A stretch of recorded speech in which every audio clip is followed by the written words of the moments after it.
This March Madness betting strategies and first four picks edition of the Sports Gambling Podcast is brought to you by Cut. Cut is a peer-to-peer social betting platform that's US based and available in 40 states. Head to cut.com. That's KUTT.com and use promo code SGPN for a 10% deposit bonus. We're also brought to you by SGPN subscriber only March Madness Bankroll Challenge. Free to enter and up to $2,000 in prizes. Enter today at sportsgamblingpodcast.com/madness. We're also brought to you by Underdog Fantasy. Play their fantasy pick'em for a chance to win 100x in NBA, NHL, college basketball, and more. Sign up today using promo code SGPN to get a 100% deposit match. We're also brought to you by Hall of Fame Bets, the sports betting research platform for parlays, player props, and game lines. Download the Hall of Fame Bets app or visit HOFBets.com. Use code SGPN to get 50% off your first month and start making smarter bets today. What's up, guys? This is Carson Steele. You're listening to SGPN. Let it ride.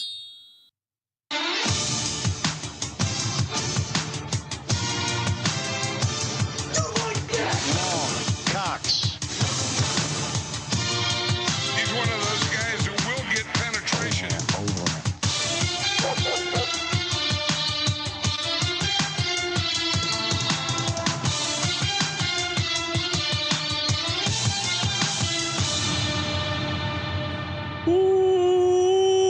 Welcome everyone to the Sports Gambling Podcast. I'm Sean, stacking the money green with my partner in picks, Ryan, Real Money Kramer. What's happening, Kramer? Dog. I love the job of the selection committee, Sean. Yeah, Feel great. like they nailed it. 6 teams from our Mountain West Conference. How about that? Mountain West. Yeah, not necessarily showing the love when it comes to the seeding. We'll get to that. We're going to react to Selection Sunday. We're going to talk March Madness betting strategies, aka our March Madness 10 Commandments, and the first four picks, the first four plays of the 2024 March Madness. Joining us here to talk all things college basketball in studio, Colby Dent, aka Pick Dundee. What's happening, Colby? You guys changed the locks. I had to ask the cleaning lady to get in here. Oh, huh? Had to break.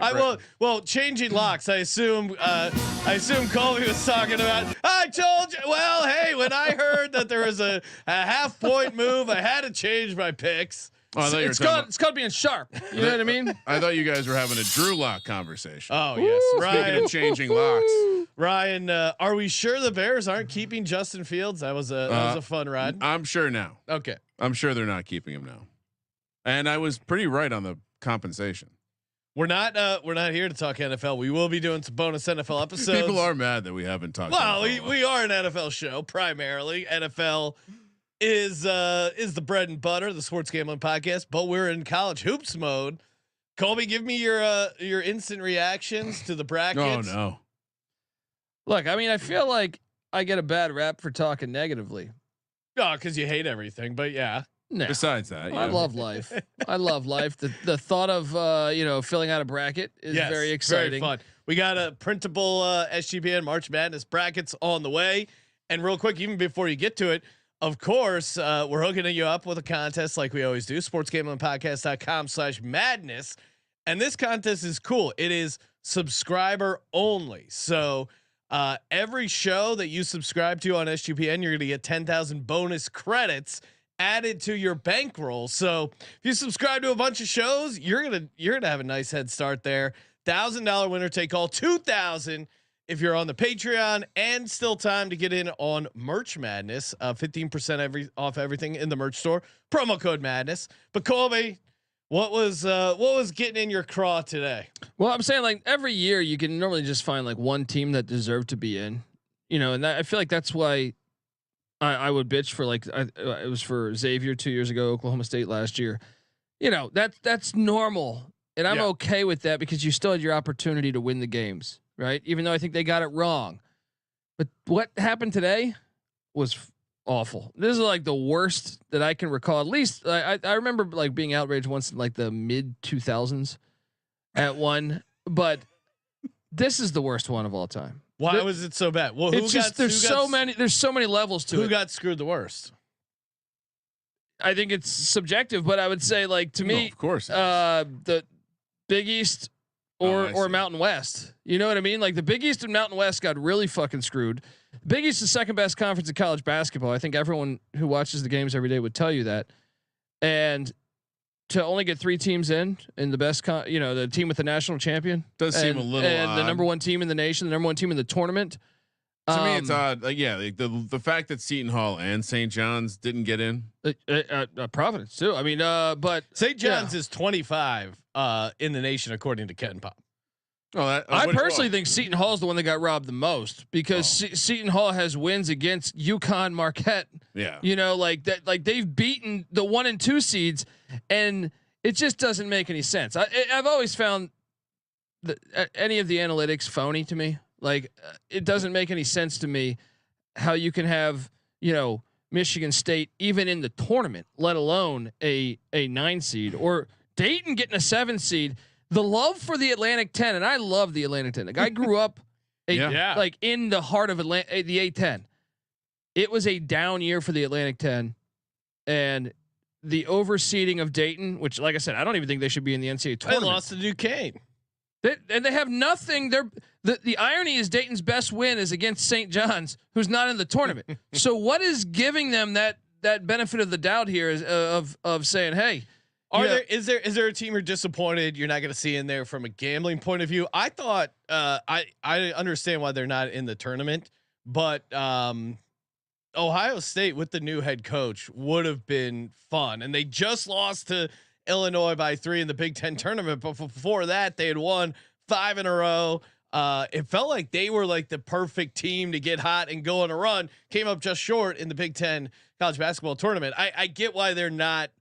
They lost a bunch of games. I understand why they didn't deserve to be in, but they would have been fun to be in just as a fun team to back. And gambling wise, I think they would have been interesting.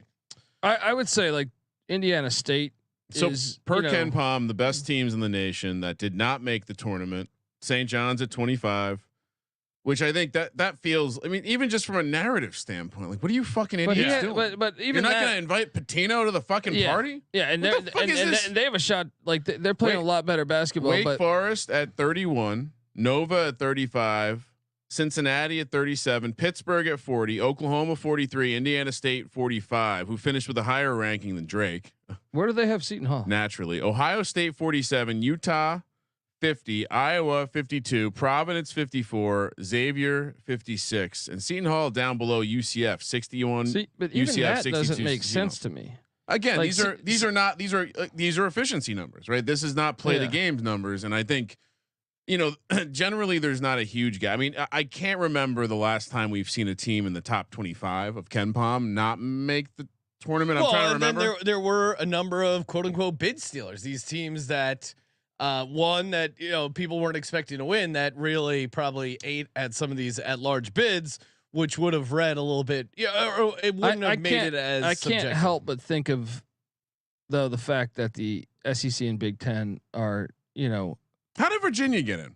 Yeah, I mean we can talk about that, but Virginia getting in, at least it's a playing game. But Virginia getting in, they didn't deserve is pretty to be in. great. But yeah, like how is St. John's not in over there? Yeah, I mean Indiana State certainly feels like they deserve to be in over. I thought they were going to put him in just because that they wanted to get hype around that kid. Like he was a fun watch. It just doesn't make any sense. It's just like the logic does not make any sense. Like Duquesne ran the table in the A10 tournament. Shout out to Duquesne, their first year making it since 1977. But then they put them higher. They put them as an 11 seed, higher than James Madison, who almost went undefeated. And get this, make sense of this. So they give Michigan State a 9 seed or 8 seed, right? They gave Michigan State. They overseed Michigan State to me like it's 9. They're a 9. They shouldn't even be in the fucking NCAA tournament, in my opinion. Playing maybe. But the irony is this: if you're gonna do that. You're saying Michigan. You're basically saying Michigan State's a more quality team. But James Madison beat Michigan State at Michigan State, which is better than any win that Duquesne has. How can you put, like, just for comparison's sake, here are the 8 and 9 seed matchups: Mississippi State, Michigan State. You could argue both those teams shouldn't be in. FAU, Northwestern. You can argue both those teams shouldn't be in. Nebraska, Texas A&M. No, Northwestern deserves it. You can argue that both teams don't deserve to be in. Utah State, TCU. again, Utah State won their fucking conference. They won a difficult conference, and you're putting them on the same level as a bunch of teams that might not be qualified to be in the tournament. And it's not like Utah State just went on a run. I don't understand. If I was going to get mad about anything, I agree. Like the underseeding the Mountain West feels silly.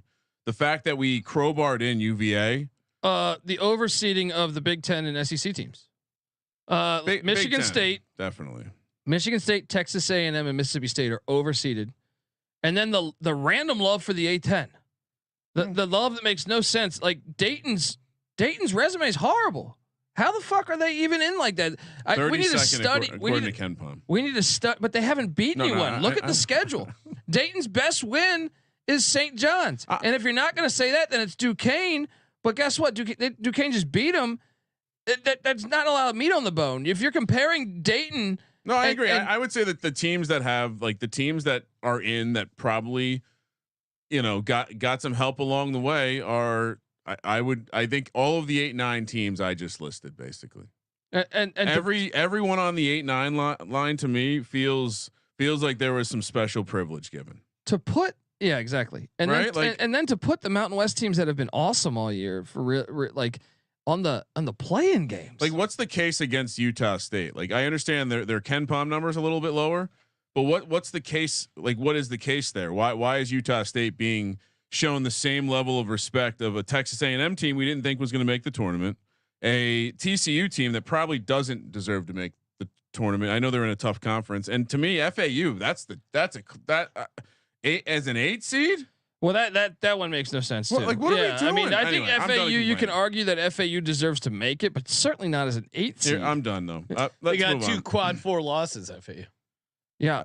Well, it's like losses. Some teams bad losses were a problem. Some teams it didn't matter if you had bad losses. The numbers are all nonsense. Like it makes me. It's all who they want to put in. Is there a reason?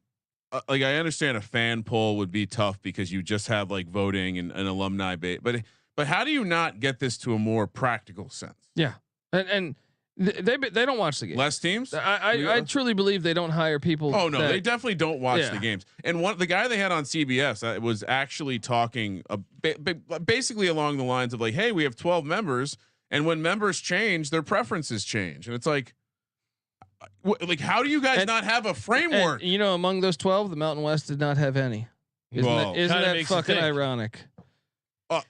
Three in the Big East though, guys. This is like the second best conference in college basketball. How do you only let 3 teams in?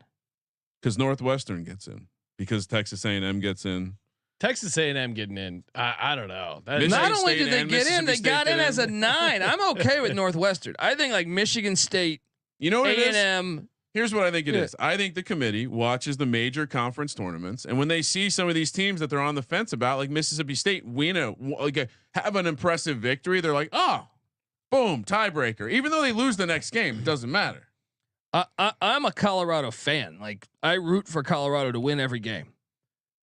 Colorado, roster wise, is as talented as they've ever been, but they don't belong in over Seton Hall, Providence. So who do we blame? St. John's. We blame the bid stealers. These losers. Why we don't want upsets in the conference tournaments anymore? See, I'm ahead of it. I was on the chalk the whole time. Well, especially when they give you Duquesne an 11 seed. Jared had a great comment in the chat talking about the bid stealers fucking things up, and then the interviews with the committee, how hard it was this year, and then the host thanking them like they were first responders. It really was. It was just a parade of. We were in the trenches there. We were on the front lines doing everything. The committee was very self-congratulatory. I'll be the commissioner. Ask me a question. Ryan, I know it was they even set them up. I know it was a very difficult year this year, trying to whittle it down. Why only 3 teams in the Big East Conference this year? Oh, well, thank you, Sean. That is a great question. I think we get to see all that excitement in the conference championships, and we love that. We're administrators. We work with students. We love to see how these teams that don't normally get a chance are having that excitement. But we know that means tomorrow we're gonna have to take some excitement away from some teams. And it's like no ever actual explanation of the process. It's I mean that if you want to talk, I mean it's political season. They were just seeing how far they were spitting on their fists and see how far they could get up that guy's ass. I mean, maybe it's the other way around. Michigan State other than a win in Detroit against Baylor, they have nothing on their schedule. That's good. That's impressive. If they win, we will be referencing Tom Izzo on short rest against North Carolina. We will be buying. If they win that first game, I might have them upsetting UNC. That's the funny thing. Well, that's what's shocking about Patino not getting in, and the only thing I can deduce from really were robbed of Patino. The only thing I can deduce from that beautiful is the fact that Izzo's in the Big Ten, and the Big Ten calls the shots. The Big Ten and SEC call the shots. He doesn't like him. Yeah, and we were robbed of a Patino playing game. Like, come on, New Mexico's an 11 seed, which they're doing 10 seeds this year as the play-in tournament games. Like, come on. And even with this, the play-in games robbed us of a rivalry game. Colorado and Colorado State could have played, which would be awesome. I didn't know this either. Would they play it on campus? They said this. I had no idea that the committee dealt with this, but BYU, they won't schedule BYU on Friday because Friday they would win. They can't play on Sunday, so they had to make BYU a Thursday, Saturday, and they said that actually helped. That bumped up Gonzaga's seed from a 6 to a 5. I think. I shit you not. That was something that they were breaking down. I'm like, what? How did it's all a hot mess.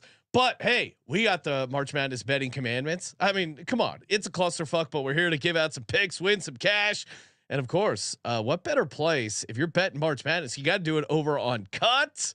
Love Cut. It's head to head. I mean, think about it, going back and forth. One buddy's got Duke, the other one's got Vermont. It's so fun, and what better way to get a great price for all your March Madness bets?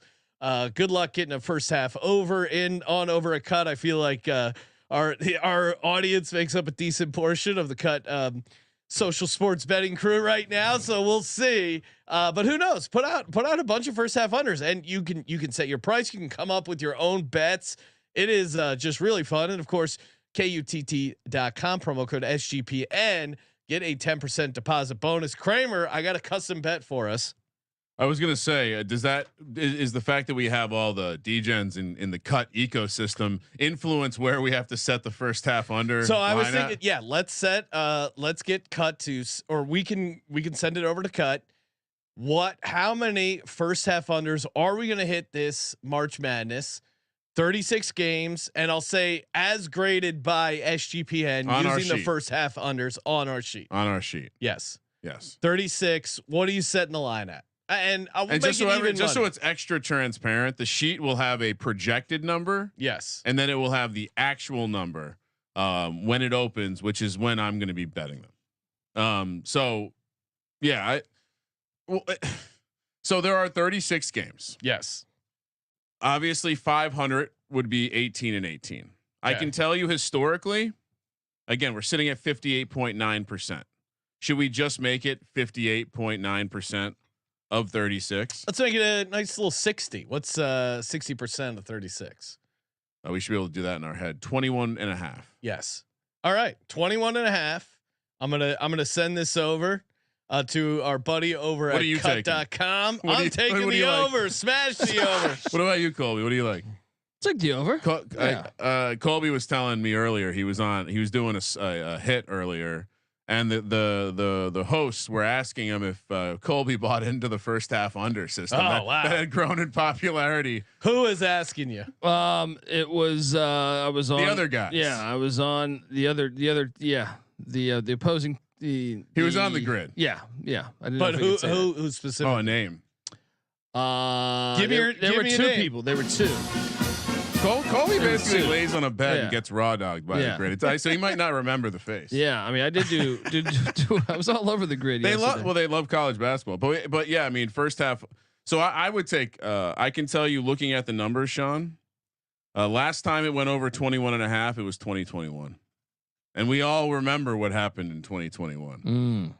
Last year 18, 16 and 2. The year before that 2014 and 2. And then the 2021 season happened. Oh, well, so 21 and a half, it's an ambitious number. So we'll see. I'll tell the Cut guy to make it the juice even, because I do think by taking that by taking the over of the first half unders, you'll be able to get some under action. So historically, 4 I believe. So yeah, maybe we make it 21. We don't want to push though, right?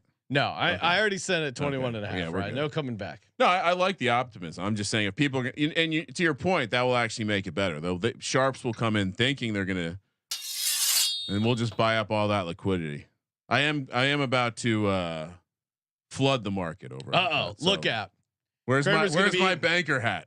Hey, we're in our LA studio tonight, but then starting tomorrow, Monday, Tuesday, Wednesday, Thursday, gonna be live from beautiful Las Vegas at that super nice Win studio. So again, if you're coming to hang out in Vegas, come say hi. We're starting the show right at 10 o'clock West Coast time. If you're watching live, make sure you smash that subscribe button. But if you're in Vegas hanging out, come say hi. Maybe 9:30 at near the Win studio. Say what's up. We'll also be watching the games Thursday and Friday all day at the Westgate Ballroom, aka I think it's like Hoops Central they call it. Yep. So where our buddy wait, who's the guy that sings there? Barry Manilow. Barry Manilow is normally there. Great ballroom, great setup. Shout out to Jay and all the guys over at Westgate. Hook us up with a nice booth there. So come say hi there Thursday or Friday all day. And then our VSiN show Friday night, 6 o'clock Pacific, 6 to 8.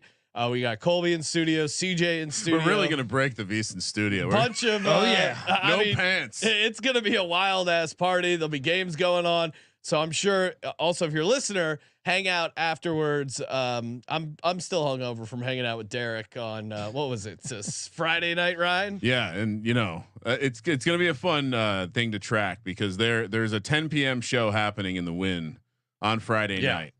Whether or not Sean and I are part of it, that's still left to be determined. Colby will definitely be there with the TC guys. Smash that! Yes, and I'm also going to be at the horse trailer hideout. Oh, yeah. Whoa, wait, no donkey shows. What is this? Is this like and if we need to check with Scott Bowser to see if this is a glory hole. he's got that. He's got them all mapped out. TCE live from Horse Trailer Hideout. I forgot to mention this on the last show. Tuesday at 6:30 and Wednesday at 6:30. Nice. So come on out, check a live show. Colby will buy you a beer. True. We'll buy you a beer, and you'll get to meet Noah in person. It might be, both things are delightful. It might be whatever's on special. Oh man, you remember Derek just busted Noah's balls so hard. I can't wait for it. He's like, "Oh, you're the new guy, huh?" And he just grabs some papers and throws them on the floor and goes, "Pick that shit up." Well, it was definitely like a pledge. He goes, he basically was like at some point he's like, Sean, this is like an intern or something, a new, and so immediately he's like, let me get in on this. I know what to do with a new guy. He was really busting our balls. And shout out to Jared Smith, fellow VSiN co-host over there. He's also doing a bunch of shows over at Mandalay Bay. I'm sure we'll be syncing up, chopping it up. He's gonna be. I think he's doing. Yeah, he's saying he's doing the show before. On Circus. So a lot of fun. Hell yeah, go. Just taking that bitch over. Let's get. I can't wait for the reaction of the Friday show. Oh, it's gonna be great. CJ in studio. Yeah. Colby in studio. All right. So we every year we've slowly crafted some strategies in stone, refined them, chiseled them. And I feel like they've firmed up nicely. Oh, there's some good ones in here. And speaking of firming up nicely, quick side story: we were hanging out, and the reason why you want to hang out at the Circa, we were hanging out at the Circa after the show, and an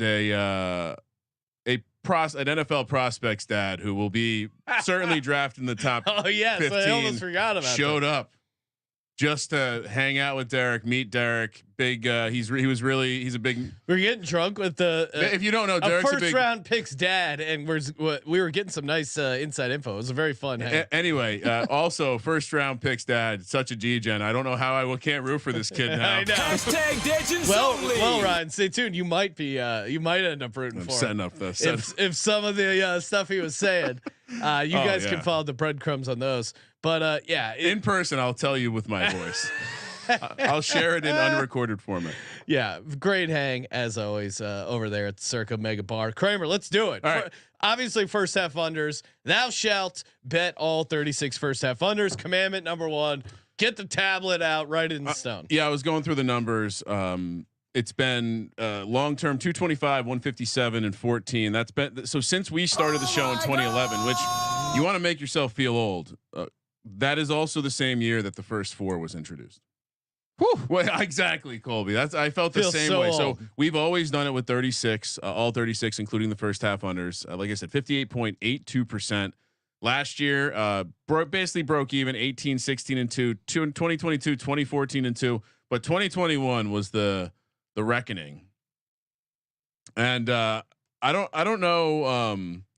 I don't know. None of us parlayed it, but there were parlays involved. There were all sorts of we changed people's lives. And the year before that, Colby, was 2020 when they took sport away from us. And we had to create. Still wake up in the middle of the virtual night. madness. Cold sweats. Long. We've had a total of 3 losing years since we've been doing this. Again, back to 2021. This will be the 13th year, I believe. 13th year. Yeah. So I think there is the very valid question of, hey, a lot of people are doing this now.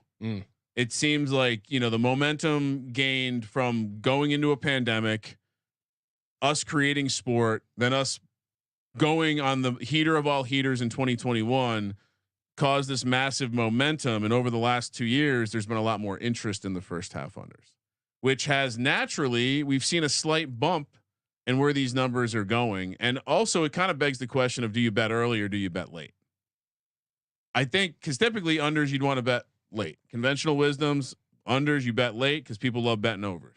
I think with the first half unders, you just got to bet them early. I think so too.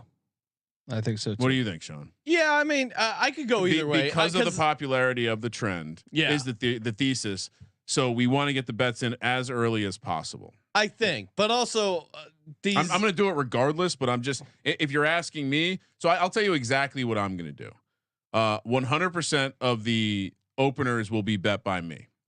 Then, if they're not open, like basically if they open before we get to Vegas, I'll go 50% digital just so I can buy tickets because I'm 100% buying tickets. But I also want to get down on the best of the numbers. So that will be my strategy.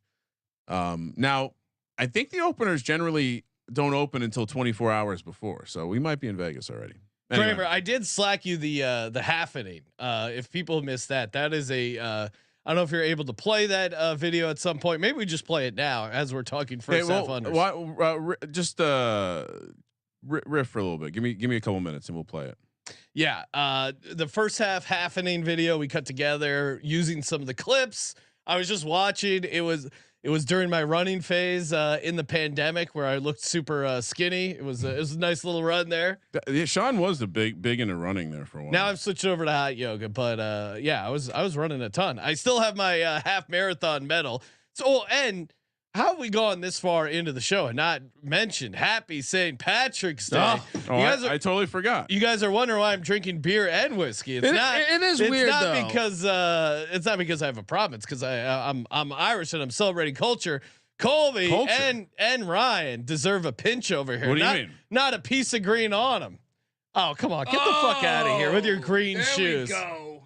After the way that you've treated Italian Americans, you think I'm going to celebrate your stupid fucking leprechaun holiday? I celebrate Christopher Columbus Day or whatever you gabagool loving gents over there. Hey, whatever parade you got, I'm down for, Ryan. Well, I mean, again, I don't have a problem with St. Patrick's Day. Typically, it happens while we're out in Vegas. So what's up with that? Well, that's what I'm saying. This is a weird really St. Patrick's Day because you're so used to just drunken March Madness. I have a vivid memory of I'm showing up to a bar where Vermont knocks off Syracuse, right? And I'm walking into this bar, and I see someone that I know. Didn't know that he would be at the bar, and he's so drunk, he's dancing. He sees me, he high fives, dances a circle, vomits green beer on the floor, then starts dancing on top of the vomit. That is a disgusting as the buzzer beater is happening. We're all within like 10 seconds. It was one of the. I will say I did see a rainbow when we were out in Vegas. It was raining. Yeah, and it seemed to be hitting the ground very close to the circus. So maybe we can go hunting for a pot of gold. All right, I'm prepared to play the half inning. Let's play the half inning all time. What if I told you that sometimes a bet is more than just 36 first half unders. that instead of simply winning money, you were helping a nation heal? That a predictive, back-tested, highly scientific model could bring people together, and that they would rise up in support of air balls, missed layups, and shot clock violations? What if I told you that scoring big doesn't mean getting a lot of points? That the biggest shots are the ones that were missed? That first half unders can change people's lives? ESPN presents a 30 for 30 special. The Halfning, Tuesday, 8 p.m., presented by Levi's. The fake Jeremy Schaap or whatever. He nailed it. Perfect. I mean, you can get some really good stuff off of Fiverr. All right, Kramer, what's the second March Madness betting commandment? All right, commandment number 2: Thou shalt respect balanced teams. Once again, leveraging great analytical mind and graduate of Virginia Tech, Ken Pom. We have found a deep trend where we have only seen 2 national champions. So I believe this is since Ken Pom has his data, which is I should know this, 1999. Since then, Y2K. well, right before Y2K, yeah, he was probably hacking. He wasn't in. worried about the computer system going down. He was doing bits and bytes. So since then, the only teams to fall outside the top 20 of offensive efficiency and adjusted defensive efficiency to win the national championship are 2014 UConn, 39th offense, 10th defense. You remember that team? That was the Kemba Walker team that won 11 straight games or whatever to win the national championship. Very Valvano-esque. And then the 2021 Baylor team, but only because their defense was just on the outside at 22nd. Isn't this second on offense? I mean, correct me if I'm wrong, but didn't this kind of change last year as the games went on? So this is the explanation. So there is some fluidity to the numbers, because the final numbers you see are the final numbers on the season. So the tournament games get baked in there. And so for that reason, we've kind of created our own adjustment to the trend. And so this year, if we look at this year's teams, and I got to be honest, like I didn't update this. So there's probably some of these teams have played a game. I doubt there's much change in the numbers, but the 6 teams that fall within the top 20 of offense and defense right now, who would be like the top contenders: Connecticut, 1st and 11th, Purdue, Arizona, Auburn, Houston, and Marquette. Any issues with that list in terms of being, they deserve to be considered contenders? Not like they could get upset, but I mean, Purdue stands out. And Purdue is the one team that has they're on the edge because they're 20th. Well, also defense. Too, like I mean, Arizona got knocked out early. And actually, Tennessee got knocked out breaking early. News. Hit the breaking news. Purdue actually, since their last game, they're down to 21. We're bumping them into the fringe contenders category because their defense is now 21. So let me update: Connecticut, Arizona, Auburn, Houston. Wait, is this including Dukes? Could we load Dukes last game in there? They're not in. Dukes just out. They're 25th defensively. They're still out. The only other team, Marquette, is now out too. All right. So the contender list down to 4: Connecticut, Arizona, Auburn, Houston. Do you have any issues, Colby?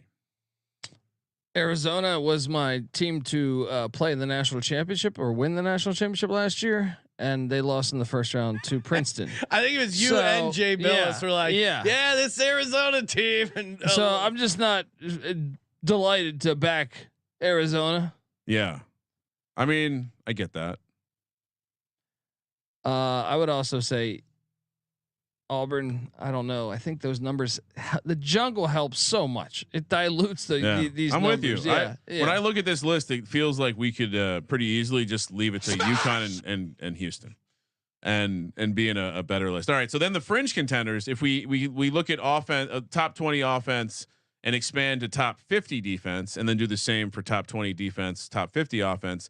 You include Purdue, Duke, Gonzaga, BYU, and Creighton on the didn't quite match defensively list. And then Tennessee, North Carolina, St. Mary's, and Marquette didn't quite qualify on the offensive side of the ball. To me, the teams in here that get pretty interesting are generally the ones that can play a little bit of defense and maybe mess up some team style. I mean, BYU is interesting, especially depending. I mean, look at their bracket: Duquesne, and then they play the winner of Illinois, Morehead State, Washington State, Drake, Iowa State, South Dakota State. Like, man, that's not a bad place for BYU to get put. I mean, but also it was very concerning in their conference tournament that one after they won that one game, coming back and just showing no defense. Certainly troubling. But they're kind of interesting as far as like a long shot. Is there a team on this list that's interesting to you? See, to me, the offensive teams are not interesting at all. The teams that have the slightly worse defense, I see all of them getting beat. I mean, Carolina, obviously. Carolina on the defensive side, I agree. Tennessee obviously is good, so I mean they're going to. And they're a veteran team. That's I'm curious if you have one of these. What experience matters? Yeah, because I think that's something that's changing in college basketball. It did 10 years ago. It was not the case. Where now I feel like it is. It's a big factor. All right, but the big takeaway here, for me, is to identify teams to fade. And historically, the way we've done this is we've identified teams that fall inside the top 20 of something. So top 20 offense, but fall outside the top 100 in defense, or top 20 defense, but fall outside the top 100 in offense. So the list of fade teams is very interesting because it also feels organic. Florida Atlantic, who we already discussed. I understand they're an experienced bunch, but they feel very overrated. And even from an ATS standpoint, everyone's going to remember them from last year. So they're going to be, it feels like they're going to be a popular pick in the first round. And then Alabama, who easy, right? Because of the style they play now on the, I thought they did get a nice draw though. I agree. They're playing it's a similar style, right? They're well, just in general, that part of the bracket I thought was a nice draw if you're an Alabama fan. And then on the other side, you wouldn't believe it, but Virginia's on the fade list. And I said this on our VSiN show, Sean, that I didn't think Virginia was going to make it. So all the teams we were talking about on the fade defensive side, weren't going to make it. UVA made it. Rutgers are not going to be able to fade either. I'm leaving Rutgers because how do you have the 297 on offense, fourth on defense? I know. Yeah. Just I've never seen. I don't know if we've had a bigger disparity between offensive and defensive ranking, maybe ever. So of the fade list, Alabama, Florida Atlantic, Virginia. Any issues with that? No, not at all. I mean, but the one thing I would say was that Virginia won a national championship with a horrible team, in my opinion. That's true. So I mean, but I still don't think. This would be the ultimate Bizarro Bennett run. Yeah. Well, they were celebrating like they won the Super Bowl, just getting into the tournament, which probably shows you, hey, they didn't even think they were going to get in the tournament. No, they didn't. Which you always have to worry about the team playing with house money. That 100%. Being said, they get a playing game against Colorado State. Who I'd love that team, but they'd fuck up a wet dream. Talk about alternative styles too. Like that game's going to be hilarious in Dayton, Ohio, because you have one team that just loves slows. offense. UVA. Colorado State's just running and gunning. and it's going to be interesting to see Tony Bennett against Nico. Do you think their experience playing against teams like San Diego State help getting into some rock fights? That's the only one though in the Mountain West. They've been in some rock fights. Yeah. It does seem like it. I hate a lot of the Mountain West matchups, unfortunately. Commandment number 3, Ryan, thou shalt fade the first round upset. What's the reasoning here? The logic. Well, so funny enough, it's not only so historically, and I don't have a long depth of the data, but I know this trend is 14 and 26 ATS over the last 37. When an underdog of 7 points or more is off of a straight up win where they were an underdog of 6 points or more. A little confusing, but basically if you're a dog of 6 points or more, you win. Next round, you're a dog of 7 points or more. That's the 14-26 ATS over the last 37. Now, last year, Colby, you're probably wondering, it went 3-0 ATS. So it's due.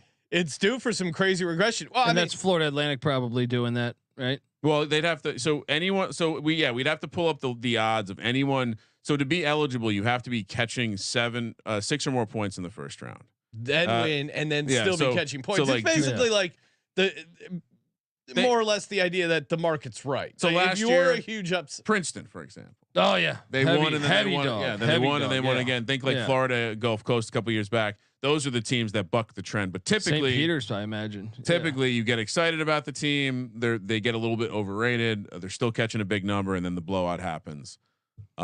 Yeah, we remember the ones that do go on because they're the Cinderellas. Because they're the outsiders. They're the outside of the data set. But as the numbers say, you're most likely just going to get destroyed the next game. It's even stronger if any underdog is coming off a double-digit victory. So a convincing win from a dog. They are 3-20 straight up and 6-17 ATS in their next game. Last year, 1-2 ATS, 0-3 straight up. So again, this is similar. You're basically looking to fade public perception of a team that maybe had a great game, and it's most likely now taking another major step up in class.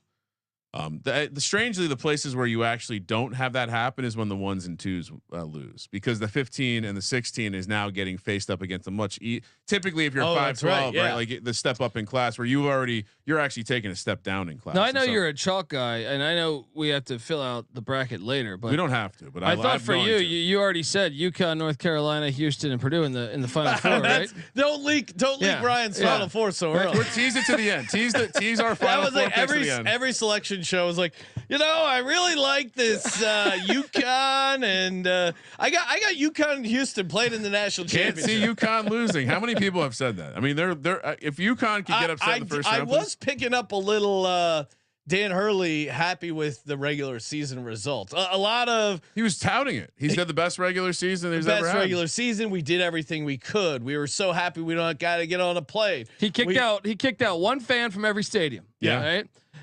He seems very chill in the interview, and that's why it's so funny. Him like just freaking out. Psycho. He's got psycho vibes.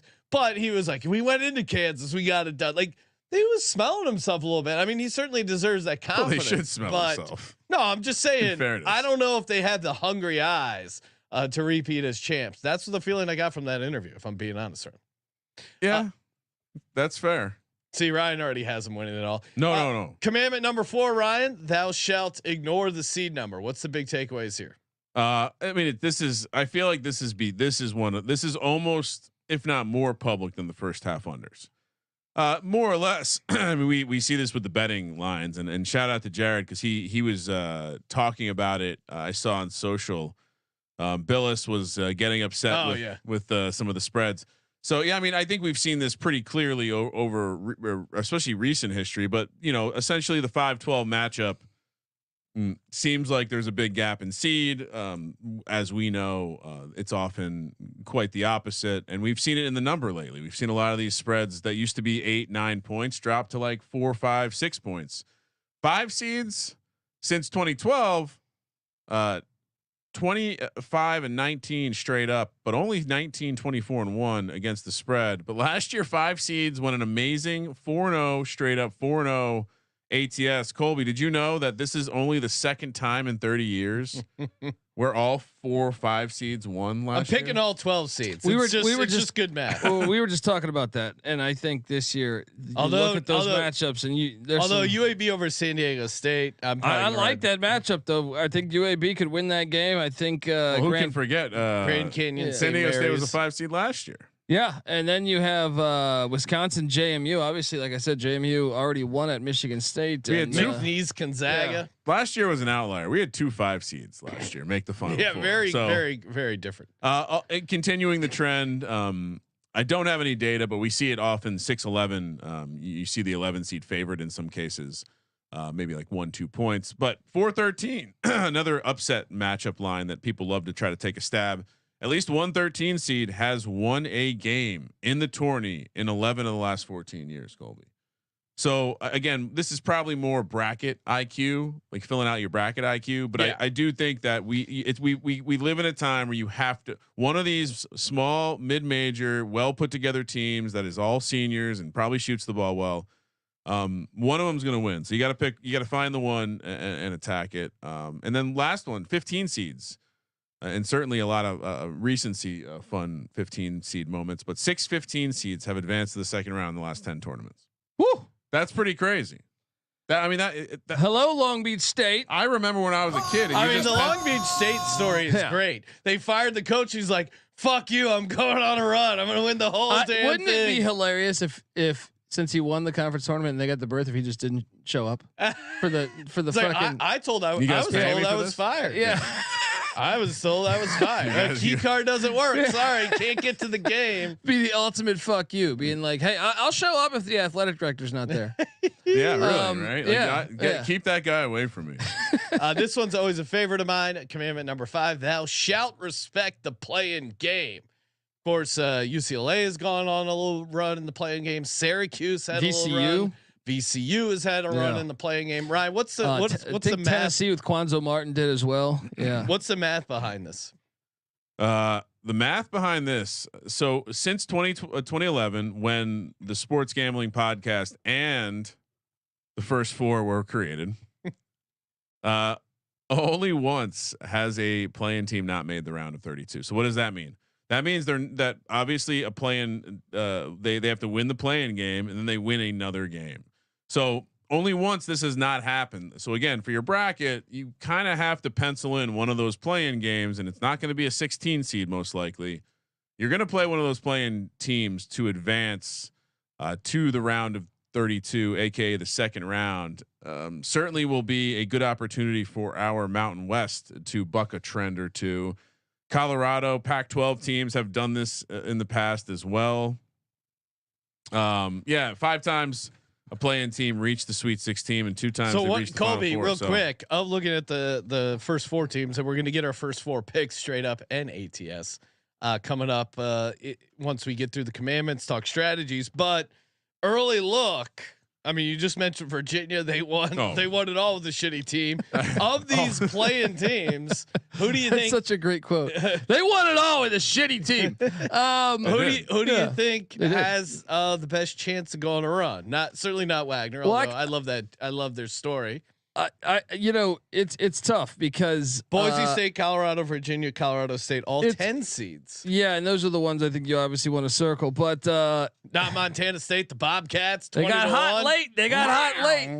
I had them 20-1. That was my big conference tournament win. I do have a comment here about this commandment and the adjustment this year. Historically, our playing games have been all 11 and 12 seeds. Well, that's true. They weren't facing a 2 seed the next round. Oh, interesting. So this whole idea that all these bid stealers were depressed seed lines and they had to bump up the play-in games.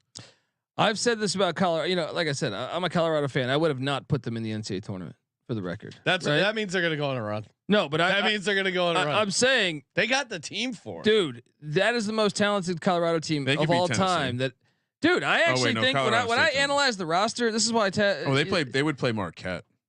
Dude, but they can beat. Oh no, sorry, they would play Florida. Yeah. Oh no, I'm wrong. Sorry, they wouldn't play Marquette until the round of 32. Yeah, but I'm just saying in general, like Colorado, when you like analyze their roster, that's like. I think I'm not calling for them to go, but I'm just saying like they could. That's a Final Four. That's a Final Four roster. A secondary cup bet. Will a play-in team make the round of 32? Oh, okay, great. What would we set this? Well, it's happened every year. Only one year has it not. You could happened. just see Tony Bennett beating Texas, couldn't you? But I think even just what did we set the price at? I think you could still set the price fairly even because people wouldn't know. Well, they're going to be dog. Like, all right, so Florida versus Boise or Colorado is Florida favored in both of those? Yeah. But that's an interesting one though. Texas and UVA, Colorado State, most likely favored in both of those. Yeah. So yeah, you could probably make it close to even money. When does what time does the first Tuesday night game tip off? The first Tuesday night game tips off at 3:40 on the West Coast. Okay. So that is when the first half unders bet will lock, and as well as this next one, we're going to get listed over on Cut. Download the Cut app, promo code SGPN. I feel like we could lock the first half unders on Thursday morning because it's only 4 games those 2 days. No, but if we want them included, you have to. Oh, I'm just saying, like, yes. All right. I mean, we say it the commandment, Ryan. Yeah, you're right. You're gonna fucking go to gambling hell if you go against the commandment. It was a stupid comment. Number 6. Don't beat yourself up over it. No, I'm right? not. I mean, I'm not. I'm just okay. moving on. I'm just saying, yes, it was a stupid comment. Just like when a quarterback throws an interception, they say that was a bad pass. They move forward. Thou shalt not believe in fairy tales. Sean, you love a good fairy tale. I do. I was hearing you were singing some Frozen earlier. What? I'm just joking. Oh, okay. I got my dog Elsa behind me. Is that a band? I was making a Disney movie joke. You know, for the audience that has kids will really enjoy that one. Let it go. Let Sean. it go. Yeah, no, I mean the idea of these teams going on a run, but you got a great nugget here, Ryan. Since 1985, only 5 teams outside the top 3 seeds have won the national championship. 85 Villanova is an 8 seed, 88 Kansas is a 6 seed, and 85 is the cutoff because that's when it got to 64 teams. Yep. 1997 Arizona as a 4 seed. Connecticut in 2011 as a 7 seed, and then last year Connecticut as a 4 seed. So and last year, what? Because San Diego State would have been both teams. Either way. Oh, yeah. It was the definitely an entire outlier. Final Four. It was a 4 seed, Yeah. 2 5 seeds, and a 9 seed. To put it in perspective, since 1985, 27 of 160 Final Four teams have come from outside the top 4 spots. So that would be. And last year, 3 of them were from. Yeah. So 133 and 27. As far as not. I mean, again, this is probably more for your bracket. In terms of how you how cute you want to get, and I even have a little bit of additional data here. I have all of the Final Fours back to 1985, seed totals and averages. Fun facts: the highest cumulative seed total in the Final Four. We always hear people say when you're doing your bracket, don't have that total be greater than some number. Well, the average since 1985 is 11.7. So 11 and a half, 12. But if you look at the numbers, and Colby's looking over my shoulder, you see these numbers were very low for a long time. And what have they done over the last decade? Transfer portal. It's funny. And this is if you want to talk about a way that to prove this out. So if I look at only since 2011, the same window we've been using, the seed average now goes to 15 and a half. So that number everyone tells you of 11 and a half or 12, it just includes too much bad data. I mean, basically the total has only gone lower than 10 once in that time. Once. And what year was it? It was 2012 when we had Kentucky, Kansas, Louisville, and even Ohio with State. that, like that's still like So, pre portal. My point is, I think you can be a little bit more aggressive in not taking the fucking chalk like these CBS pundits, like these ESPN pundits. Again, the average over the sample of data from 1985, 11 and a half. When you decrease that sample window to just the last decade, it's 15 and a half. That's a huge difference. Yeah. It's a massive difference. Last year was 23. We had a 26 back in 2011. We had a 13, a 15, a 16. So I definitely think you want to avoid a single digit projection. Kramer, next up, we got keep holy thy free throw percentage. My favorite March Madness betting commandment. Are these updated numbers, Ryan? No, there's no. It was becoming a little too difficult to go through the entire season. But I took your 77% idea. Yes. And I pulled out again because I think conceptually this is about backing teams who shoot the free throw well in the right situation. And so 77%, I'll give you a good example of a situation we might want to attack. How about Drake in Washington State? Drake shoots the free throw really well. What is this number going to be? We're going to be catching points here. Yes. Well, certainly the kind of situation where I might look to be, that might be a factor where I say, okay, well, Drake is certainly going to start as a bet on team for me. And I'm going to need a reason to not bet on them here because of this free throw disparity. Another one, Texas Tech and North Carolina State. Oh, the pussy pack, fade the pussy pack, right? Well, why exactly, do we don't have to look too much farther than well, it's not necessarily not 77%, but Colorado State, Virginia coming up in the first 4. 75.4 for Colorado State, Virginia 63.7. What the fuck? Oh my God. If you want to know, some of the teams, some of the elite free throw shooting teams that, maybe you should pay attention to, Clemson, Alabama, Creighton, Texas Tech, Colorado. And probably one of the reasons that Kentucky is interesting. They shoot the free throw well this year. Stetson, Drake, Wisconsin. Where's my line? And that's where that is essentially where I drew my line. Oakland, Texas, very close. I think, and I would say not only 77%, but trust the sevens, Ryan. Plus 7% better against their opponent. To me, that is also like a good difference maker. On the bad side, as Colby just mentioned, Virginia, who's bottom 10 in the country. Wait, hold on. This unsorted. Let's see. Yeah, Virginia, who's bottom 10 in the country, which very impressive. Mississippi State, St. Mary's. Again, I'm all rock fight teams. Interesting one. Colgate. They're bad. Crazy. So hell's happening? Right, let's talk this out. How we work this one in practice. Who does Colgate have in the first round? They got Alabama. No, That's got Charleston. Who does Colgate have? They in the first round? have. That was a bad matchup. Baylor. Okay, Colgate, Baylor. So Colgate's a team now where if I look at this matchup and I see, okay, Baylor's a pretty competent free throw shooting team. It's not quite the sevens, it's 6, but this is going to be a decent spread. This is This is an easy narrative for me to tell myself, well, the team shooting the better free throws is on the favorite side of it. This is another reason for me to bet on this. And so, yeah, I think to me, this commandment's more about it being like an additional piece of information. It's not the starting point, but it's like it's certainly it's a good tiebreaker at the very least. I think it's a reason to get on or off a position. I think if you like a team, but they're in one of these negative free throw situations, you have to think about it. Marquette's another team to throw out there. Not a very good free throw shooting team. You know, maybe circle that one and see what happens. All right. What was that? 6, 7? We are on number 8. Thou shalt fade major conference tournament winners. All right. So Arizona's a good example from last year. Typically the reason we like this, and again, this is another one where I think if we zoomed in, we might find as the conferences that push their tournaments back or forward, they're ending earlier. We don't have as many teams ending all the way up until the last minute. And so the logic here is you just went on a 5-game run. Yeah.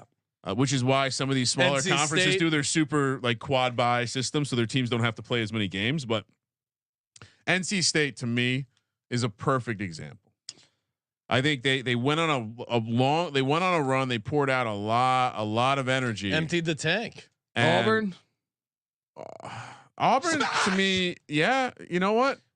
I don't honestly. If we went down the entire list of the major conferences, Yeah, I mean UConn. That's one of the things I was making this case that if you're a Houston fan, you're almost glad you lost. it was nice. Yeah, when I saw that result, it was perfect. Yeah. It was almost like it was like designed, you know. Yeah. It's like, all right, let's just take one on the chin so I have some coaching material. Because there's also that you can kind of talk yourself into this from if you're the elite team, you know, maybe having that taste of loss is what you need. And for the teams that just went on the run, you poured a lot of energy into it. We don't often see the Kemba Walker teams go on that run and then continuation. And so just in general, we're going to look to fade them in our bracket, but more specifically, where I like to, this is where these teams are all going to be laying points. So I think again, this is kind of an indicator. Well, when I look at these major conference tourney winners, I'm not going to look to take them first. I'm going to look to fade them first. And if I don't like the situation, I move away. But it's certainly I'm not laying the points with UConn first round. Promise you, not doing it. Not doing it. The Hatters. 9. The 9th March Madness commandment. This one's for Colby. Thou shalt not worship false gods. Yeah, Colby, of course, he loves some of these false idols. I did leave Jim Boeheim on the list of some of the best coaches, but more importantly, and worth noting, Matt Painter decent against the spread, as is John Calipari in March. But that was the come up. I bet you if you did that recently. Right. Yeah. But here's the guys we care about. It's the coaches to fade. Again, I put Tony Bennett on this list, but because it's funny, not because I thought they're going to make the tournament. Yeah. They end up making the tournament. Tony Bennett, 8-14 ATS, not great ATS. Mark had a view 9-27-1 ATS. Rick Barnes, whoa, funny seeing you here, Rick. Oh my God! And he's going to have to be the sole vampire in the tourney this year with Rick on the sideline just doing diner time.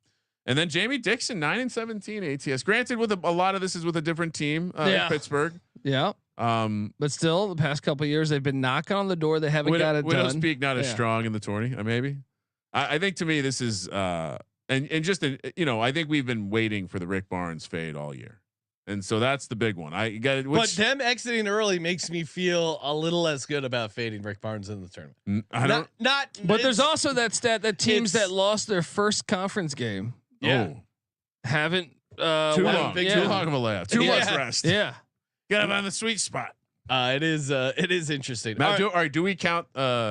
Going back to the major conference tournaments, I see the chat's talking Mountain West. Do we include the Mountain West in the major conference tourney angle? I mean, I think you need to now, but apparently the rest of we're fading New Mexico? the panel. Are you fading New Mexico? No, Well, New Mexico's a tough team to fade. they won the right now. tourney. they're playing The Clemson. Lobos. I know. love fading I know. Clemson. Exactly. All right, last one, Sean. That nobody shall give a crap about your bracket. If you're rooting for stuff, if we see you Yeah.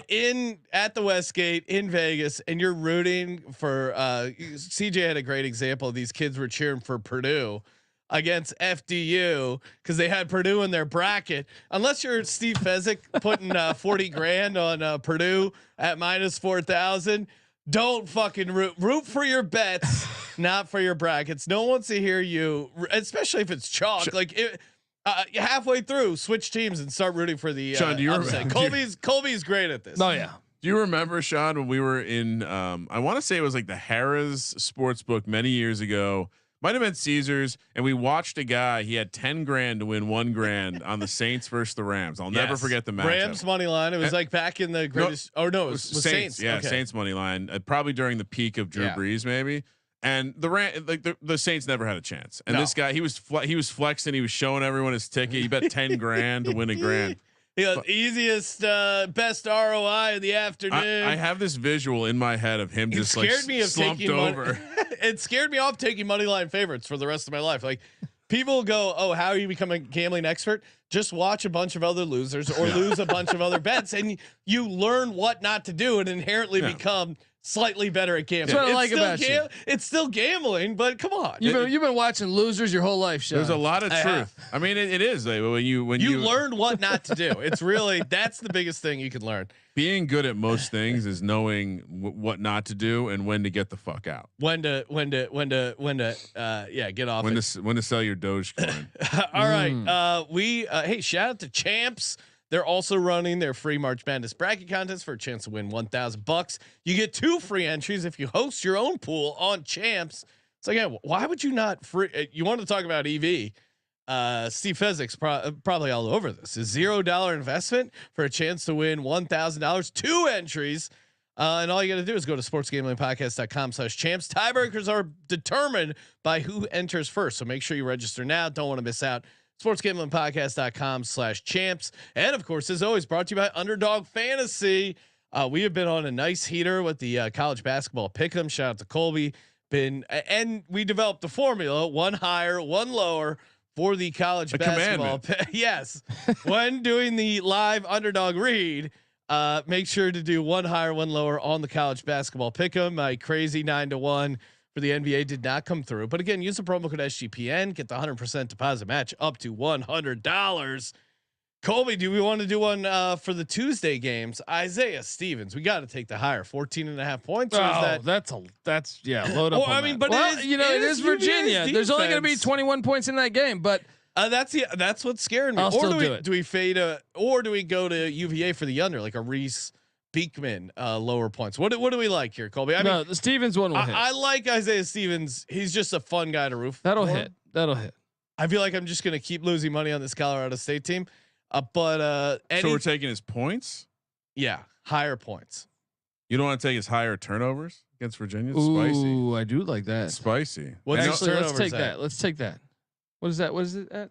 2.5 turnovers. Is he that loose with the ball? No, just take the points. Just take the points. Or we could do a higher 1.5 3-pointers made. 5 turnovers, 3 turnovers, 1 turnover, 3 turnovers. I'll just do the points. I think he'll get his. All right. Yeah. Your basic ass points. No, I mean, I wouldn't mind the 3-pointers. Just saying. He's gone over this point total. Not a ton. He's not been crushing this point total. Not been crushing the point total. I got to be honest.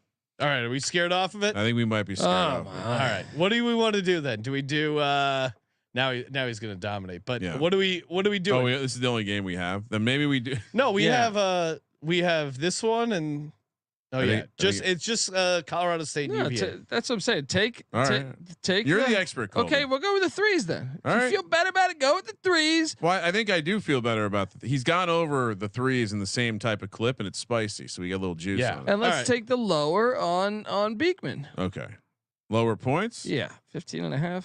Oh, this is nice. Does Beekman shoot threes? I mean, he's capable of hitting it, but I don't know. I wouldn't describe him as a lower 3-point shots or a half three is 1.5 spicy.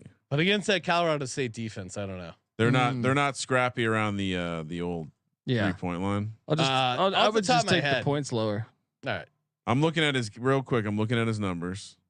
Colorado State defense 191st in the nation at defending the three. So he's hit a three in his last 4 games. So let's get out of that position. So points. Yep. Hunter to win 375 over on Underdog Fantasy, promo code SGPN. And if you're coming out to Vegas, make sure you get in your Underdog plays because unfortunately Underdog not active in Las Vegas. Almost accidentally put $1,000 on that one. Well, Colby, did I tell you this? What's that? Accidentally bet $1,000 on St. Joe's the other day. Yeah. It was the lead in on the show the other day. My God, still can't. I mean, sometimes your electric gambling moments are just accidents. You have to embrace them. It's like when you bet the team twice sometimes. Oh yeah. Or you thought you had a bet on the one team, you're rooting them the entire time, and then you go log into your account and you realize you like fat thumbed and bet on the other side. Yeah, I've been on both sides of that where holy shit, why did my account balance go up? Oh my God, you genius. You clicked on the wrong button and you won the bet. I've had it go both ways. Some of the most electric moments in gambling. Yeah, one time I accidentally bet like a 6-team parlay with the round robin option on, and it was like I was betting a small amount, but it was like all of a sudden my balance went from like 1,200 to close to 0, and I was like, "What did I just?" Do? It worked out all right. Otherwise, I wouldn't have remembered it. All right, you want to talk first 4? Yes, let's go. All right, we're heading to Dayton. So Dayton, Ohio, still gets the corner of the market. Still get it. You don't like that? Do you like the idea of rotating it, or you like this? I just think Dayton. I mean, I'm open to the idea of rotating it, this is like the go spot on Monopoly. You like it there? No, I think I like rotating it because what happens if Dayton eventually gets? That's probably why they didn't get the play-in game. They're like, no, let's give them the 7th seed. When Dayton have a home game. Couple of first 4 trends, and this is courtesy of VSiN. Shout out to VSiN. Get their free college basketball guide, VSiN.com/guide. Over the last 11 NCAA tournaments, underdogs are 55.8% edge in the first 4 round. Really? Yeah, interesting. But since 2001, there have only been 8 first 4 games with lines of 5 points or higher, and that's probably 2011, right? Because that's when it started. Favorites are 7-1 straight up and 6-2 ATS in these contests. So if we do get any big favorites, actually look to favorites there.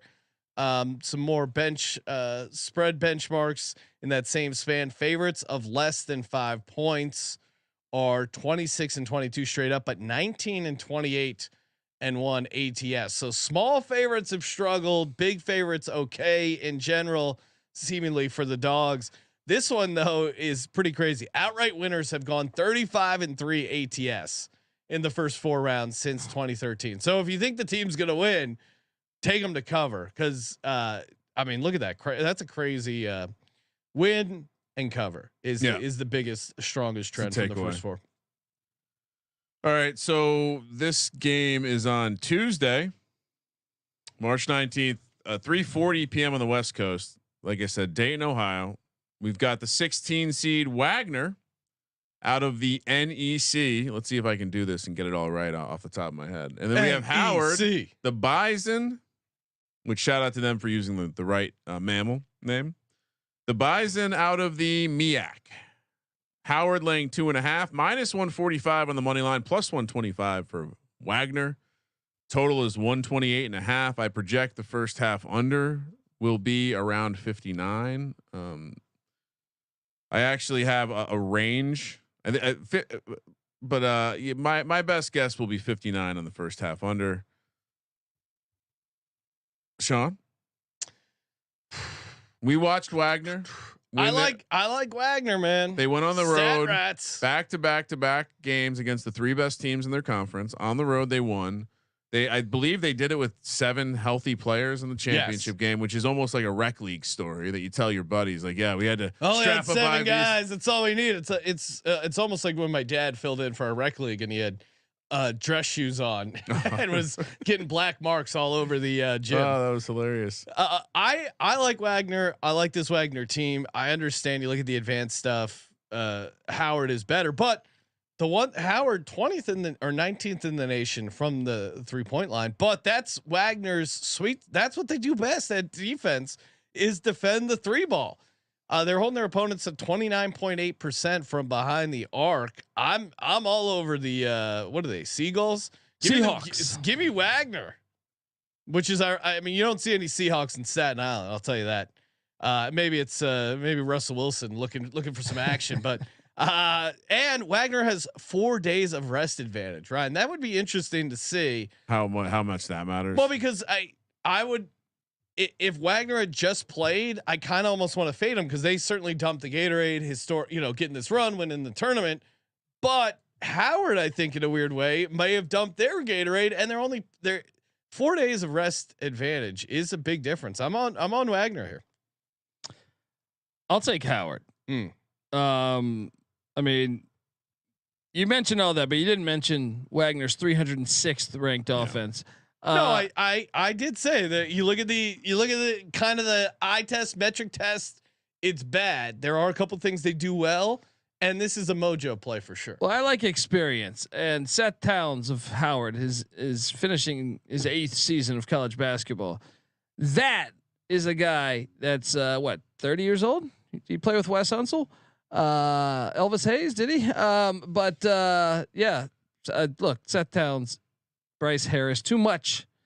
And I think Howard's offense is the real reason. I know Wagner's defense has been really good, but I also think Howard's a little bit better offensively than a lot of those. I was gonna say, if you look at the conference rankings, we're down in the real deep depths of the sea here, but the NEC and the SWAC are kind of the ultimate like trash, and then you have it is a tier up to the Patriot League and the MEAC.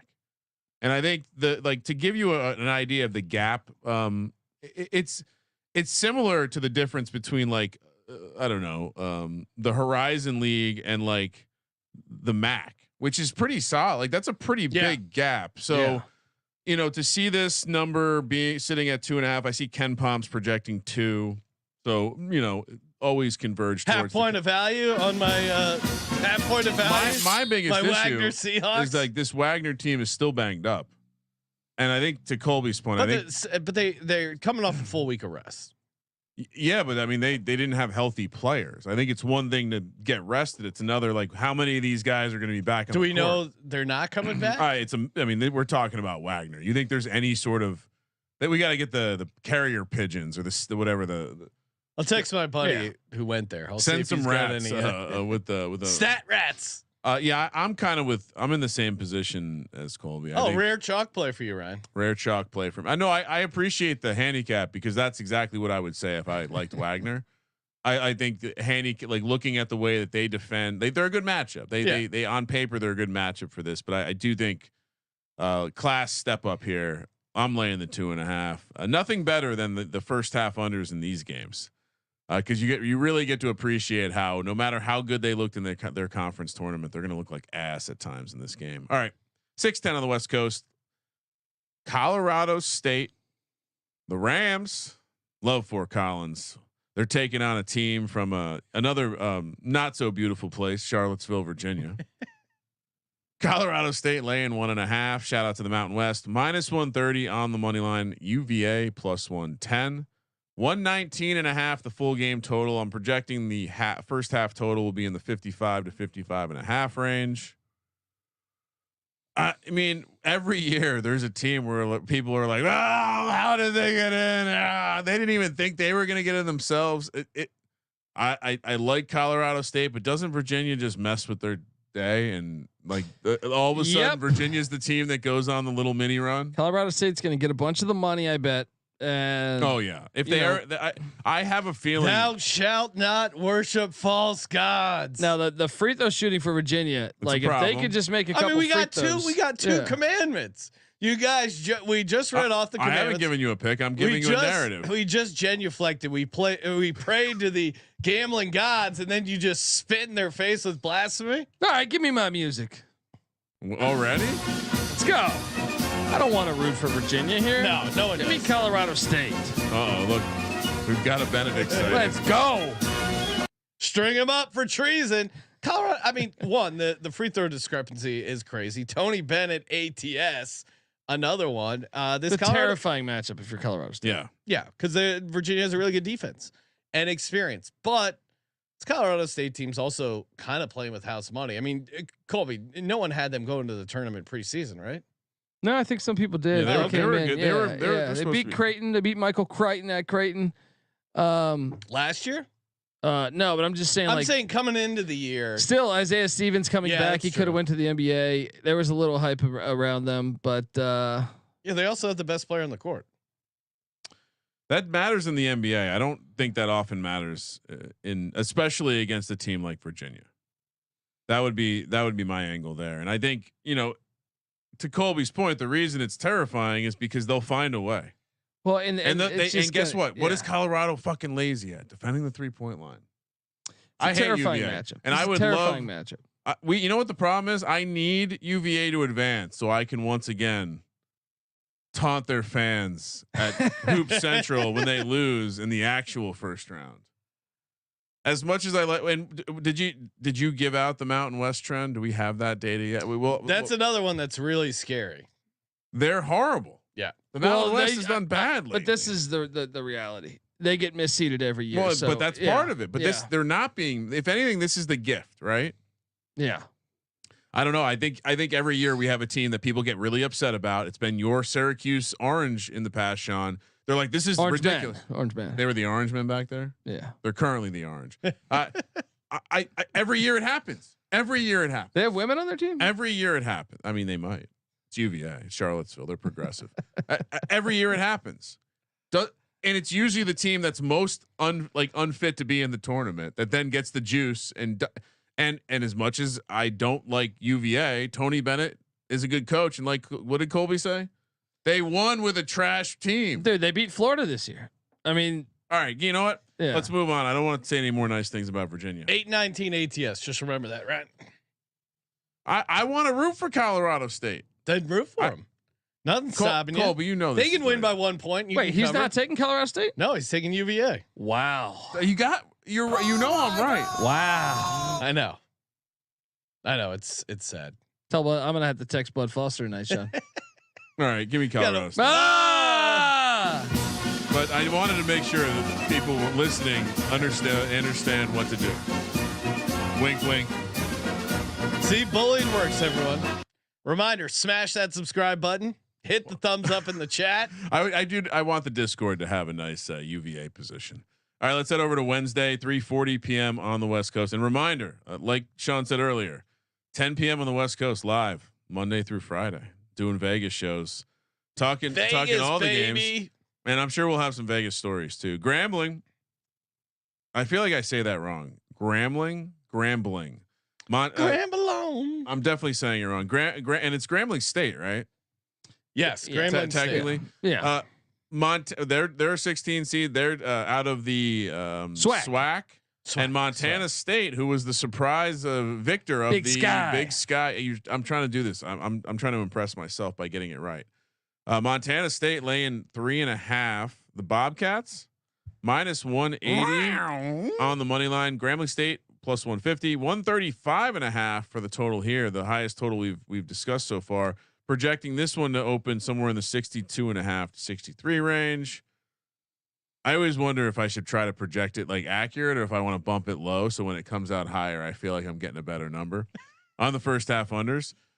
I really liked what I saw when Montana State going on that run. They won a good conference. Yeah, they won a good conference tournament, and they're playing a bad, like they're playing the worst conference. Well, and I read off that trend about the spread when it gets to 5. I think there's a chance this could get to 5. Really? Well, yeah. I mean, these are openers, and for the first 4 games, I think they're relatively soft. I think there's going to be a little bit of movement. I guess I wouldn't be shocked. I saw 4.5s. Really? All right. So looking at, so I see both FanDuel and Draft. Well, I'm not looking at the updated DraftKings maybe, but I see. All right, DK has 4, FanDuel has 3.5.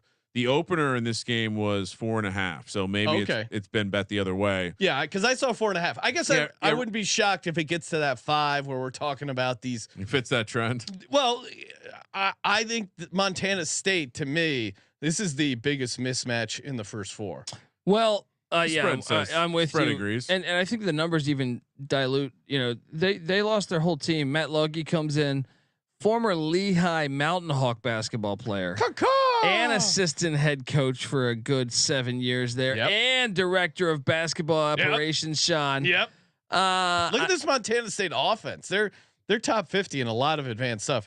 Let's look at Grambling State, 305th in the nation at shooting the 2 ball. You need turnover percentage. They're 341st in the nation, almost the worst team, and not turned it over on the offensive side of the ball. It could be a blow. Easy money. Easy money. I really like this Montana State team. They're hot. That's just when you have to take They've been resting a little bit, but I'm saying like when you have to take like I said, they struggled out the gate.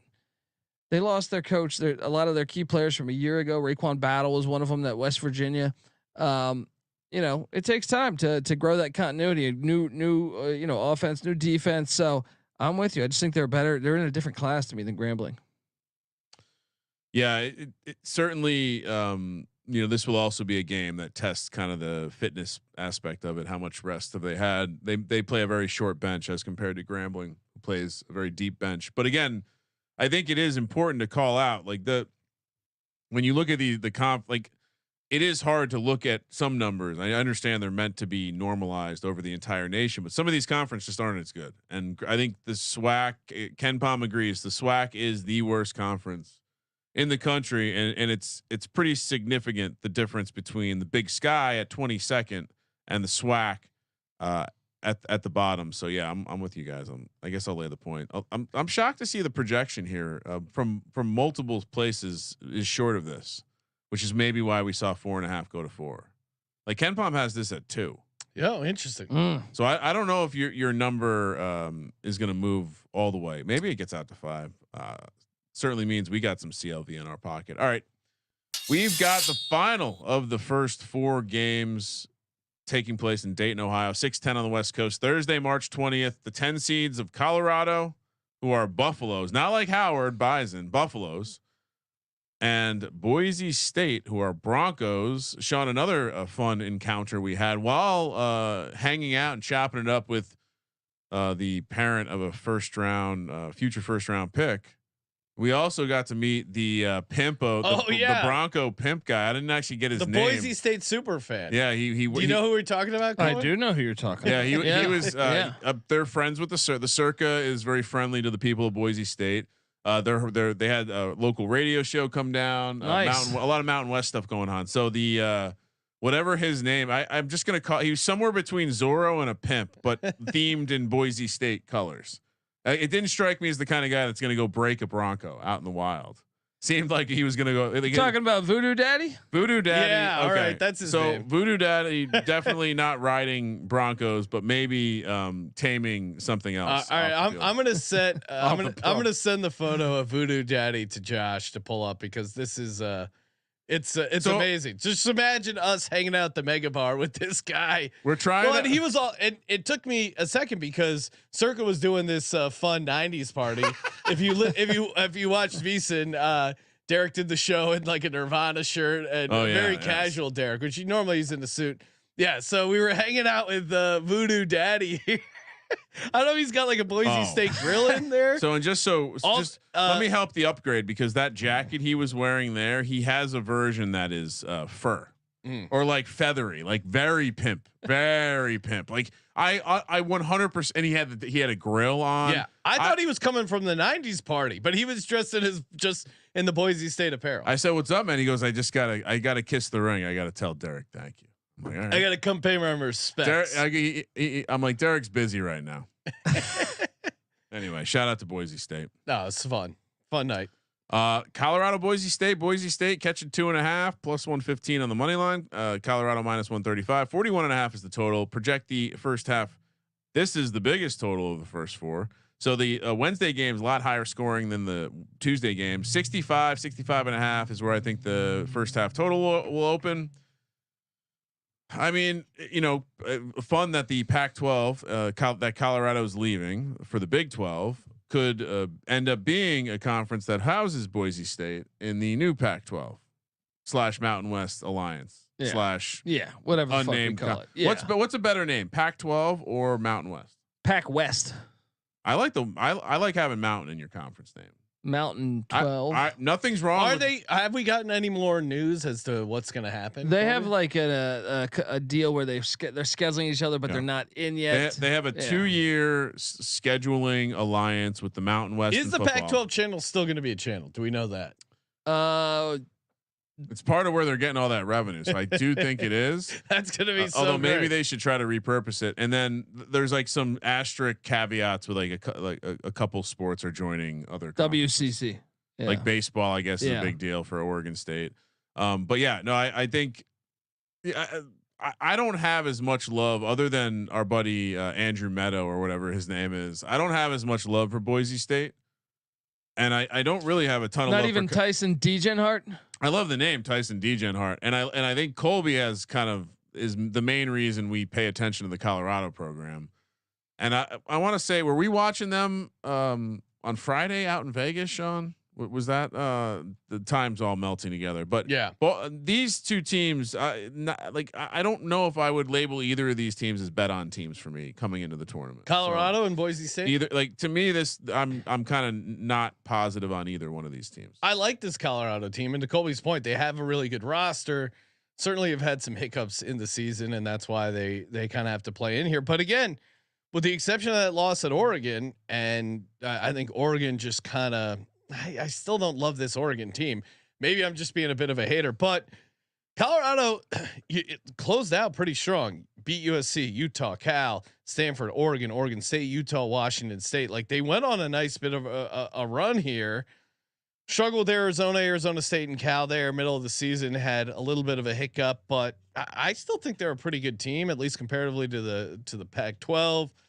I think some of this is how do you think a team from the Pac-12 like Colorado offensive base would match up against a team like Boise State? I'm going to take the Buffs because I like to handicap the handicapper generally. And I fell for it when I took ECU, but normally when Colby's down on his teams, that's when you want to take the teams. When he's high on them, he's pumping them up. It's because he knows they need the motivation. We believe because they're not good teams. Colorado, he's been downplaying this Colorado team, and I think they get it done here. But I said, like, this is a roster that could play for the national championship.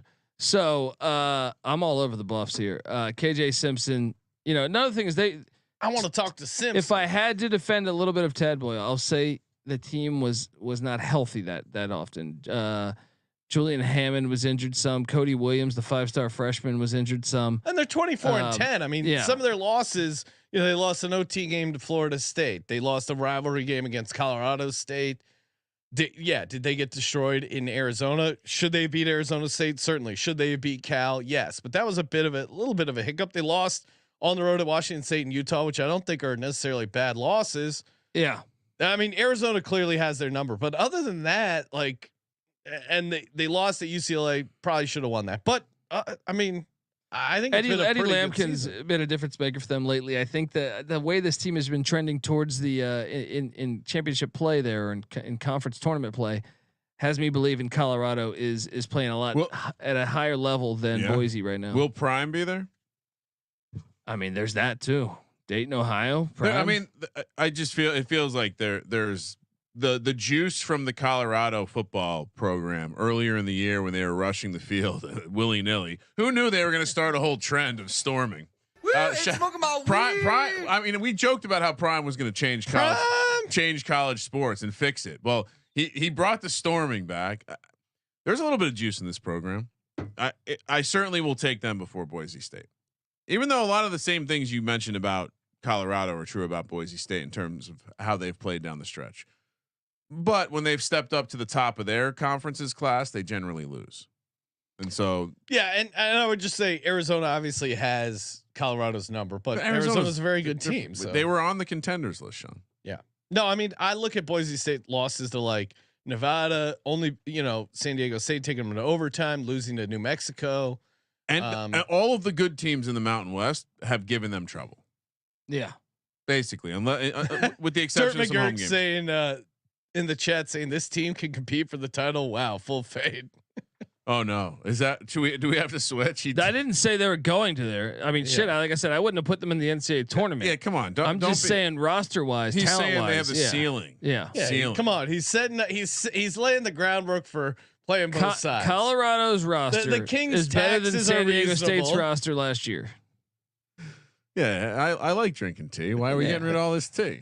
Someone's got to pay for the infrastructure of the English countryside, but also as Americans, we should be able to make our own choices. And taxation without representation, I truly believe in. But we also have to respect the crown, right, Colby? I mean, there are some people that are like, guys, we don't make good tea. Why are we getting rid of all the good tea? I mean, America certainly has a roster. They could go on to be the greatest nation in the world, or they could get eliminated in the first battle. It's really tough to say at this point. Why wouldn't we steal the tea? Why are we destroying the tea? I love America versus England, like college basketball analogies. Coach speak. All right, Kramer, are you doing the trifecta in Colorado? Yeah. I'm also. Oh man, UVA was going to be my one dog too. I'm in trouble. It's funny. We just talked about how the dogs are slightly stronger, and then Kramer went all chalk. But a lot of that was the bigger dogs, and I think we were also, I don't know. I got talked off of UVA. I can't help myself.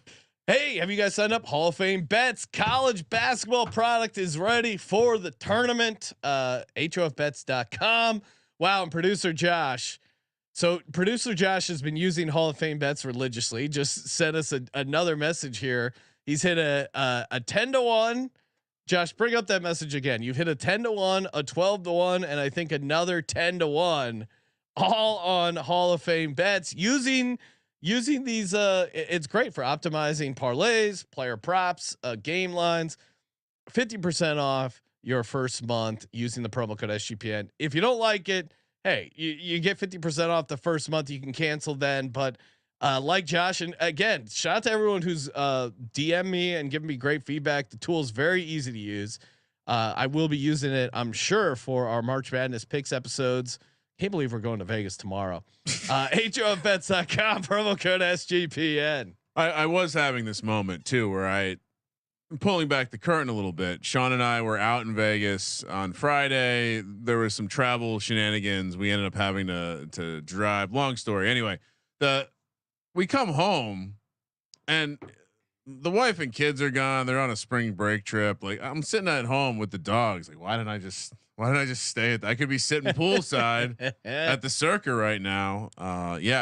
Shout out to us. We're on a flight 4:20 on Monday. Woo! And smoking my weed. All right. So that's it. We've picked 4 games. We now have some locks. Oh yeah. Time for our best bets for March 19th and March 20th. Yes. We got Tuesday and Wednesday. Yes. And I did the math just basing today off St. Patrick's Day, March 17th. Kramer, what are you doing? What do you got for the locks? We're doing 2 locks and a dog? Oh, out of 4 games? I only put 2 locks because there's only 4 games. Okay. No dogs? I figured this way it gave us some flexibility on what we wanted to emphasize in terms of what our favorite plays were. And also, can I start by just saying, I guess we should do the state of Colorado advances. Okay. Parlay. I mean, that's. I have a better one. I could even be talked into a Pacific Northwest parlay, but then I went further and said, "Holy crap, the Pacific Northwest," and just throwing a bison from the East Coast. I was gonna say where the buffalo roam. Oh, Howard, Colorado. Oh yeah. Where the bison roam? Would there be Rams there maybe and Bobcats? No. No. Just where the buffalo roam. All right. Lock. Well, I certainly can't make it Colorado State. My lock is going to be. Well, I almost want to just dabble in the gross stuff here. Montana State laying the 3.5. Oh, Lock number 2. You know what? Colby talked me into Colorado. okay. I'm not. I do not like this Boise State team, and that Andrew Meadow guy is a fucking nerd. And yeah, I think I like the idea of doing a Bison Buffalo parlay. I like the idea of doing a Colorado parlay, and I also like an idea of doing Colorado with all of its adjacent states parlay. All right. So we got a bunch of options. As boring as it is, I'm going to take Montana State and Colorado as my 2 locks. I love this Colorado State team, but I think it's just because I'm a little partial to Isaiah Stevens, and they're just such a fun team to watch. But I do worry a little bit about UVA, the infrastructure. But Tony Bennett, so bad at ATS. That is. But they were laying big numbers. A lot of that. That's why the ATS numbers tricky. No, that's true. The straight up number is a little. Yeah, bit it's better. not. They weren't playing on playing games. Wagner money line, of course, is my dog. The Seahawks find a way to soar. So you added a dog back in. I like that. Oh wait, did you say no dogs? Yeah, I said. Well, there's only 4 games. Locking up 2 games. But I mean, I don't want to. No. Be you. All right, I would caution you with Wag.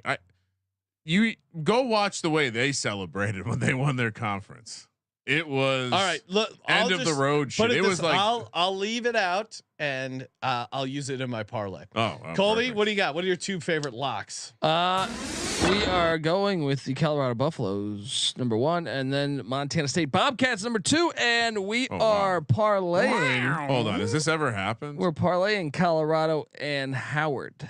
I think we need Colorado laying 2.5. Howard laying 2.5. Colby's parlay. I like that one. Put me in on that one. Okay.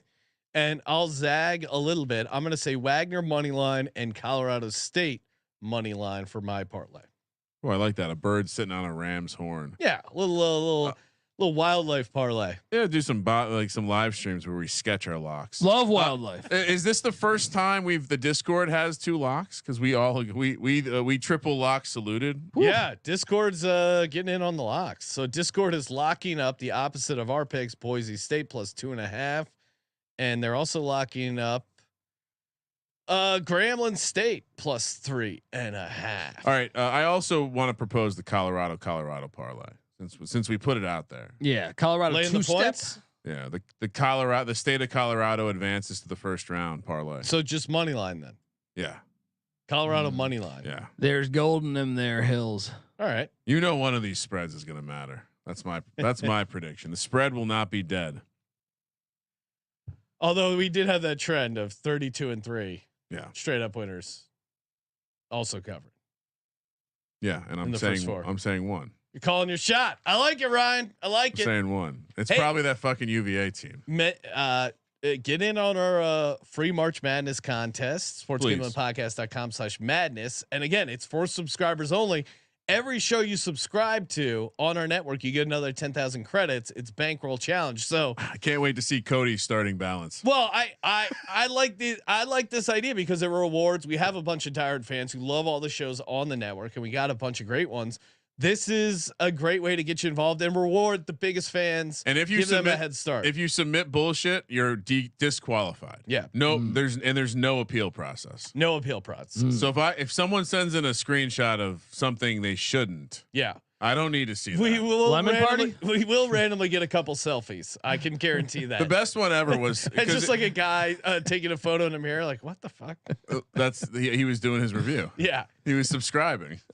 Just wanted to show you his face. sportsgamblingpodcast.com/madness. Get in on the sportsgamblingpodcast.com/champs. We got multiple chances to win $1,000 for free, 2,000 if you're a Patreon member. Get in on Patreon, get access to the pick sheet. That's going to be huge for March Madness as well. Very beautiful. Very beautiful sheets, well put together by Kramer. We will be doing bonus contests, obviously, for the Patreons as well. Smash that subscribe button. Toss this nice rating review. That always a nice old Apple Podcast review is pretty great. Merch Madness still going on. Promo code Madness, 15% off everything. Check out the college basketball experience with Colby and crew. They got the live show going on at the Drunken Horse Cantina. What? It's the stagecoach. It is. Donkey? I gave out this nice information before, but if you want to go back, you're invited too, Sean. Horse trailer thanks. hideout. Horse trailer hideout. 6:30 Pacific time. We're actually that Colorado game will be on the Wednesday, but Tuesday and Wednesday 6:30 p.m. from the horse trailer hideout.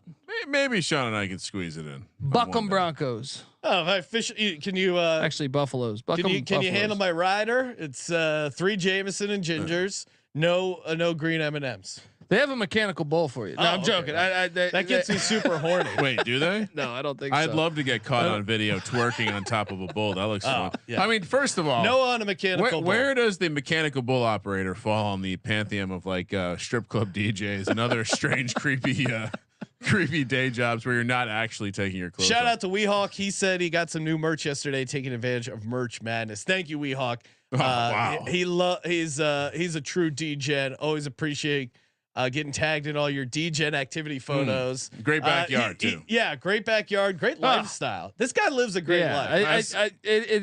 He's got reserved seats at the casino. He's got his name there. He's got a pile of first half under tickets. He's got like a TV on wheels that come out, so he's like in it, like having a bonfire watching the game. You gotta hang out with this two guy. Great Pyrenees, just hanging out. It's just He's got cool dogs, cool lifestyle. I mean, he's a grown up with a nice backyard. I respect. There's different levels. I haven't had a backyard in years. Some people are purple belts. Some people are black belts. Thank you for participating in the Sports Gambling Podcast. We'll see you out in Vegas. Hit us up at Gambling Podcast if you're going. We're always down to meet up, crack some cold ones. For the Sports Gambling Podcast, I'm Sean, stacking the money green. He's Ryan. Hopefully Brett Favre doesn't enter our contest, Sean. Kramer. Let it ride.